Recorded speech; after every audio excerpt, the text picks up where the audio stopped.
Hello everybody and welcome back to Victoria to the Supernations mod version 1.4. This is Dev Diary 4 in Imperialist United States. So I know it's been almost 2 months since the last posting for a Dev Diary, and I do apologize for that. I was kind of more sidetracked. I wouldn't want to say burnt out, but I did feel a little bit about that as far as working with the mod. It wasn't my intention to stop progress. But most of it is already done. I already had a lot of the Dev Diary 4 stuff already put together. And so I finally went ahead and decided to put it down. I am doing the Dev Diary 4. And there might only be one more Dev Diary before we actually get to the full release of version 1.4 of the Supernations mod. And so, of course, the introduction of this is basically that this portion of the mod will focus on the aftermath of the American Civil War, reconstruction, consolidation, and what happens to the freed slave populations. So in this sort of goal of this portion of the mod is to kind of illustrate different alternate scenarios of what could have happened post-reconstruction. Of course, there was the option for the United States to go ahead, like in our timeline, and sort of not do much of anything. Of course, they passed the amendments and whatnot, but not much was done as far as limiting the South's, I guess, goals or policies of racial discrimination. So anyways, I did a few different things that I thought was kind of interesting that I saw basically pursuing or just using or reading through different alternate history articles regarding the United States after the Civil War. But the first part of this Dev Diary has to do with the Northern Territories and what happens post the Civil War, or the invasion of Canada. So basically, after the United States conquers all of Canada, there are still going to be uncolonized portions of the Northern Territories. And so in this situation, what happens is the player can go ahead and project their influence into the Northern Territories, namely Alaska and the Yukon, because there are no longer any other great powers, any powers or nations in general outside the United States in North America. And so, of course, their hegemony over the entire North American continent is unquestioned and undisputed, and so nobody's going to question them. There are, of course, some errors, it looks like, as far as grammar stuff. I'm going to have to go through that before the full release, but that's all fine. So basically, that's all of it. So the United States will have the opportunity to just go ahead and claim and take over all those uncolonized regions before they're actually open to normal settlement in the game itself. This kind of ensures that the United States can actually take those territories. The second thing in this Dev Diary is the Liberian Exodus.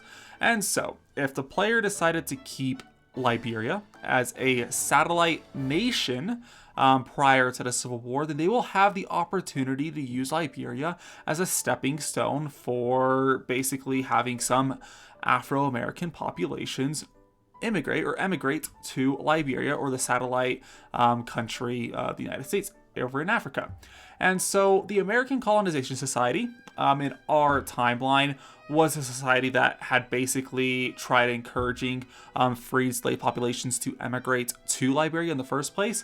But after a lack of funding, they ended up going bankrupt, especially after Liberia was given its independence, as in our timeline. Of course, if the player never gave Liberia their independence, they will have access to this mission tree after the... Actually, I think there's an event that is supposed to fire, but I don't remember if I actually put it in here. Anyways, they will have this. And so the American Colonization Society will plan or put forth a plan or present a plan to Congress to basically send freed African American populations to Liberia. And so in this way, I didn't want it to send every single population or pop to Liberia, but I wanted at least some. And so what ends up happening is that you as a player, if you accept doing that, there's one option to pursue the plan, and the other option will basically be what we did in our timeline. But if you do pursue the plan, any Afro-American population or pop over 1.7 militancy will be sent over to Liberia. So what that ends up doing is that you'll end up seeing throughout the course of the next decade or so in that region that those populations that do move to Monrovia will emigrate to other portions of the nation. And so I kind of envisioned this as a way, because I couldn't find any specific modifier that limited the African American populations that go to Liberia in any specific percentage. So I had to sort of game it a little bit and only mod it so only those pops over 1.7 militancy will be sent to Liberia. That basically means about 1 million Afro-American pops will be sent there. I did go through the game about like 4 or 5 times just to test to make sure. So it's give or take about 1 million pops that will end up being sent over to Liberia. And so that's going to be interesting. So that way it'll keep any other pops in the United States, and that will have its own little, I guess, repercussions later. But basically, after that is done, you will have a decision to encourage Liberian expansion. And so the United States has the option to invest in Liberia as basically a sort of proxy nation in Africa to expand their colonial possessions. So if you'll invest a lot of basically money into Liberia, and as a reward, Liberia will begin to expand in the surrounding uncolonized regions. And so the beginning of Liberia expansion basically occurs, so you'll basically get this notification, and shortly thereafter you'll find that they expand into the Windward Coast, and so they'll gain that entire region. Then they expand to the Ivory Coast, get that region, Northwest Liberia. So basically every single uncolonized area around Liberia will have emigrations of their pops into those regions, and they will be colonized. However, of course, this isn't going to be received well by a lot of the natives in the area. And as the Liberian borders do brush up against some of the tribal nations, there will be a dispute. And this is the Ouattara dispute. I'm not sure this is the only dispute. I think there might be a second dispute that I did put in the game. I don't remember exactly, because it's been about a month since I last actually developed this area. But basically a war will erupt between Liberia and Ouattara. And so, of course, usually Liberia will win. You'll have the option of joining that war.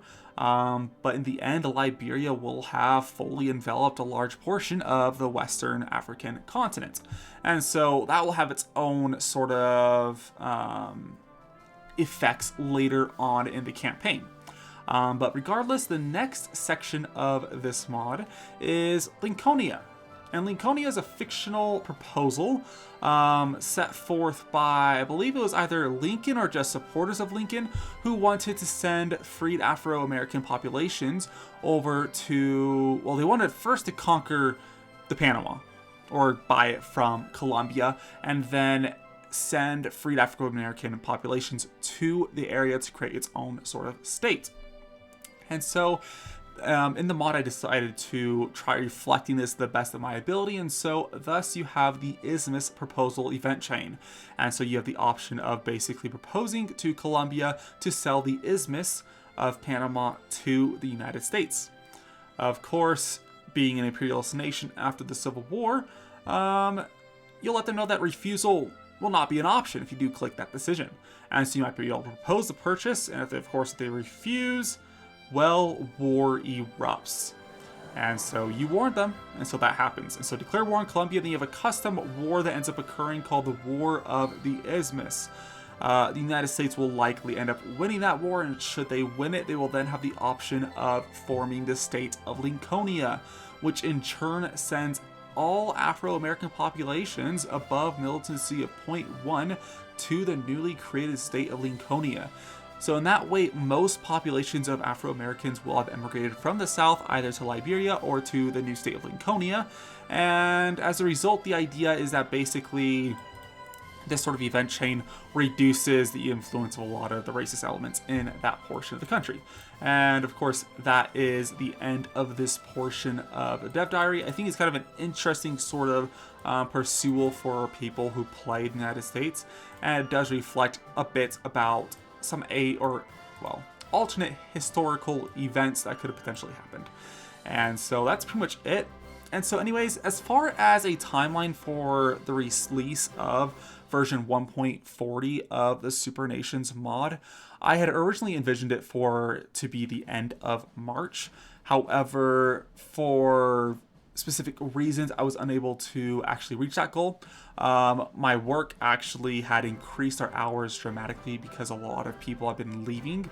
And so before we were able to hire new people and before my end date, they had busted up our hours. So I was working 40 hours a week on top of doing full-time schooling. And so it's a bit difficult to find the time to work on the mod itself. But of course, I did leave my job about 2 days ago in preparation to move back to California at the end of April, the 1st of May. And so I'm pretty excited to be able to actually work on the mod over the next few weeks and hopefully get it released relatively soon. There's not a whole lot left to do for the mod itself besides the actual North American Union decision to form the country that I'm going to do, and a few other subsidiary events that I will end up modding into the game. But that is pretty much it. So anyways, thank you all for watching, and I hope you will join me next time for the 5th and likely final dev diary. So I'll see you guys all later. Thank you. Bye. As always, please leave a like down below and consider subscribing if you would like to see more content just like this, more frequent uploads. If you have any suggestions, go ahead and leave a comment down below, and I'll see you guys next time.